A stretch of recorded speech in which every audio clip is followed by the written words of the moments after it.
Tayo ay magluto, tayo'y magsaya. Chef, chef, hooray! Hooray! Chef, chef, hooray! Chef, chef, hooray! Hooray! Chef, chef, hooray!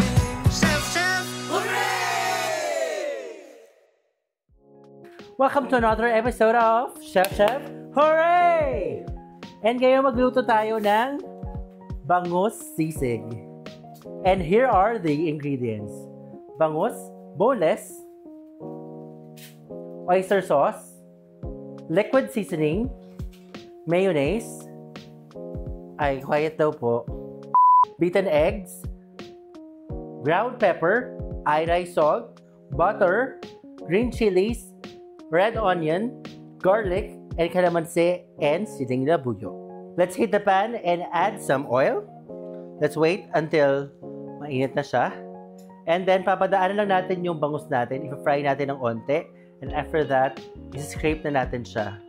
And we'll proceed in cooking our bangus sisig. Stefan, baka naman!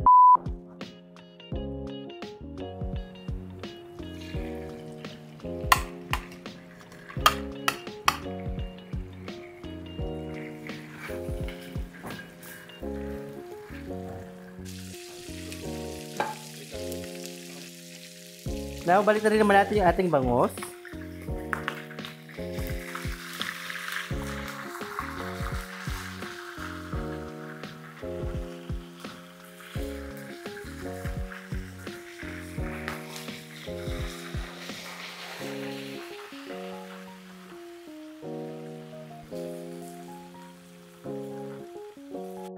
So, nabalik na natin ulit ang bangus at okay na siya. Hanguin na natin.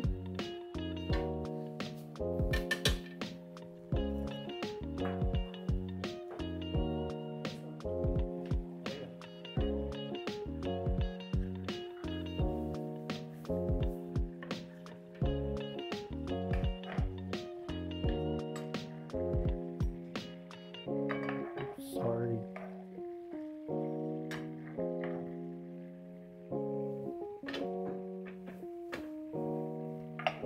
Ngayon, ito na yung ating na-fry na bangus and i-shred na natin siya.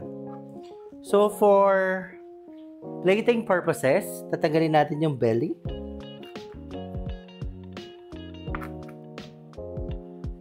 Ititira natin ang belly. So, it's either himayin nyo siya, like that, or pwede naman i-shred na lang natin. Let's saute our bangus sisig and finishing ng seasoning. Now, let's heat our pan.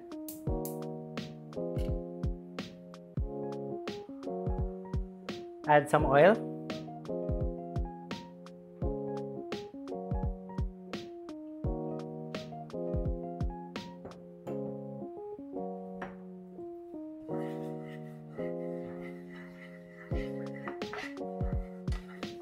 Let's saute some garlic.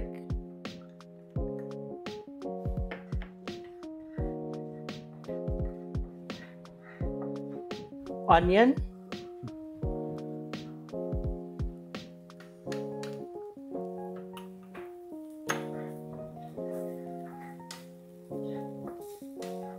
Some green chilies.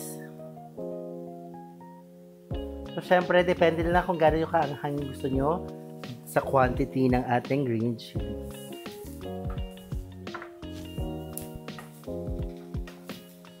Let's add some butter.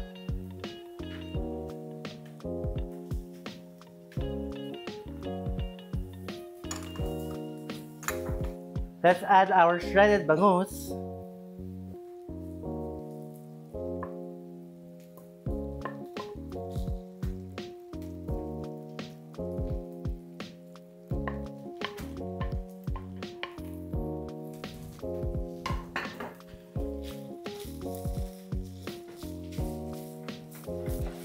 Actually, alam nyo, pwede nyo nga gawin to sa mga leftover bangus nyo. Kunyari, nag-fry kayo ng bangus the other day at may tara kayong ulam. Pwede nyo rin gawin yung same procedure na ginagawa natin ngayon.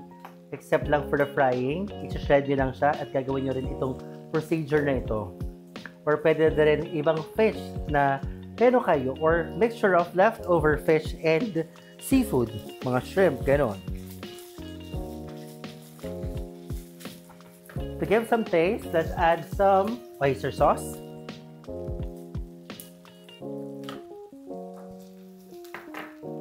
Liquid seasoning.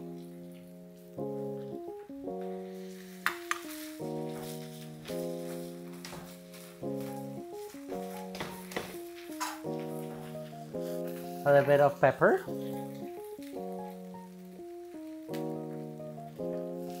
A little bit of salt.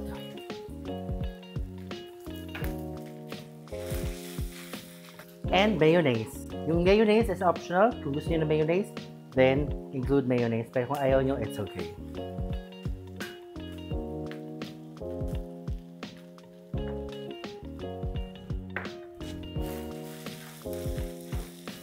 We're just adding a little of mayonnaise para mas moist lang yung texture niya.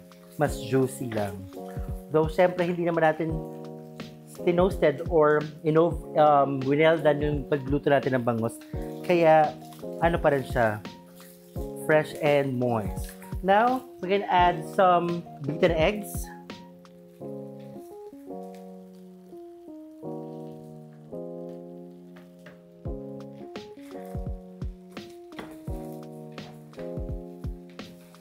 And we're done. We can now proceed sa ating plating.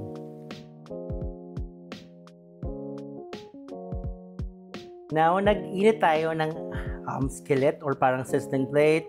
Energy. Okay. And now, nag-init tayo ng parang sizzling plate or cast iron or skillet.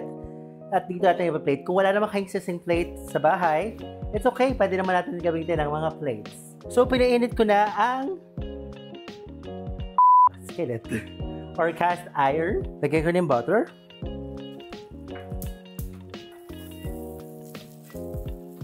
I-add ko na yung ating sisig, bangus sisig.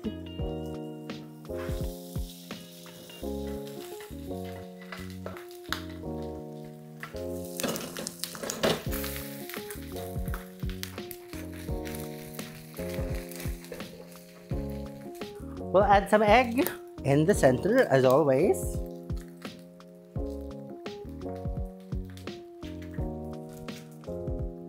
We'll add our bangus belly. Oops.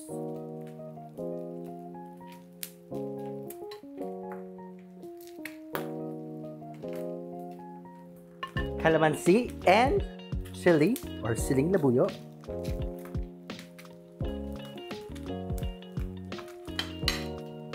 We can add more chilies for garnish.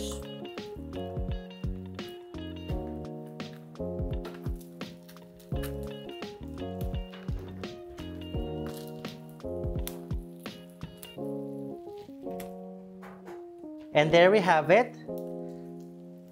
And this is how you make bangus sisig.